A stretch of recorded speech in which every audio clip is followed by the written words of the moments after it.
রাম মন্দির গঠন করার পরিকল্পনা চললেও বহু বছর ধরে ক্রমাগত চলে আসছে রাম মন্দির এবং বাবরি মসজিদ বিতর্ক।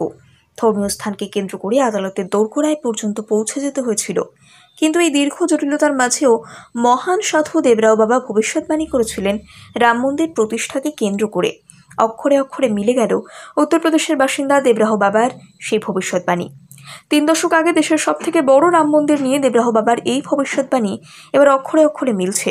কথিত আছে, বিখ্যাত ভবিষ্যৎ দ্রষ্টা দেবরাহ বাবার ভবিষ্যৎ দেখার ক্ষমতা তো ছিলই, সঙ্গে তিনি ছিলেন ভূত ভবিষ্যৎ এবং পশুদের চিন্তা ভাবনা সম্পর্কে সমস্ত কথা পুঙ্খানুপুঙ্খভাবে বলে দিতে পারতেন।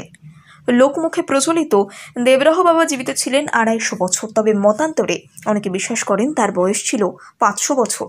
ভক্তদের বিশ্বাস, দেবরাহ বাবা ভবিষ্যৎ সম্পর্কে যা বলতেন নিশ্চিতভাবে সেটি ফলেও যেত।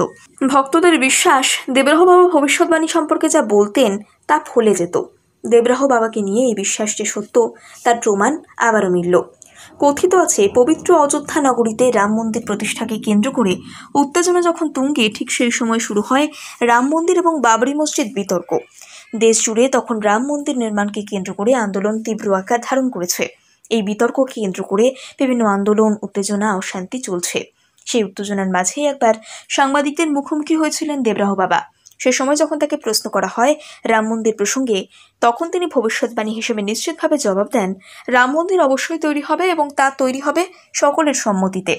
অবশেষে দীর্ঘ জটিলতা কাটিয়ে 2019 সালে সুপ্রিম কোর্ট রাম মন্দির সম্পর্কে চূড়ান্ত রায় দেন। এই রায়কে স্বাগত জানায় দেশের বিভিন্ন প্রান্তের বিভিন্ন মহলের মানুষ। শুরু হয় রাম মন্দির নির্মাণের কাজ।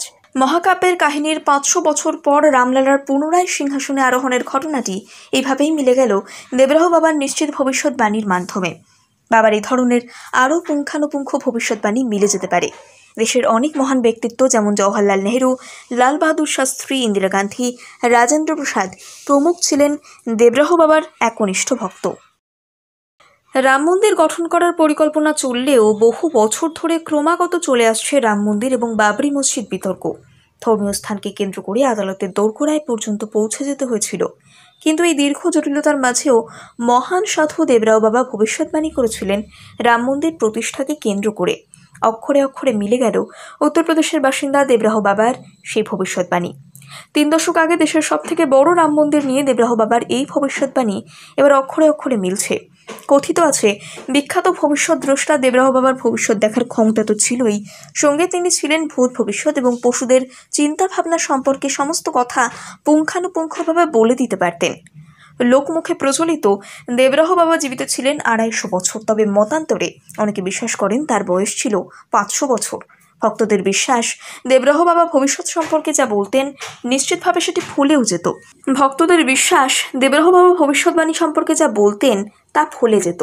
দেবরাহ বাবাকে নিয়ে এই বিশ্বাস যে সত্য তার প্রমাণ আবারও মিলল।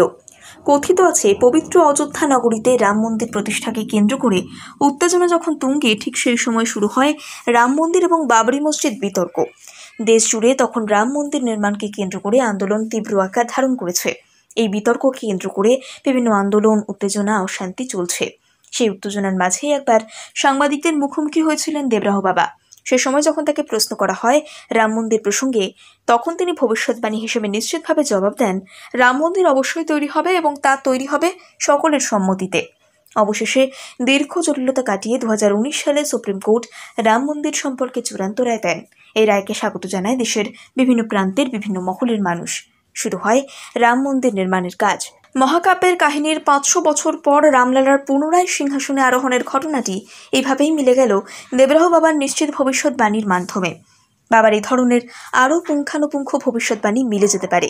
দেশের অনেক মহান ব্যক্তিত্ব যেমন জওহরলাল নেহরু, লাল বাহাদুর শাস্ত্রী, ইন্দিরা গান্ধী, রাজেন্দ্র প্রসাদ প্রমুখ ছিলেন দেবরাহ বাবার একনিষ্ঠ ভক্ত।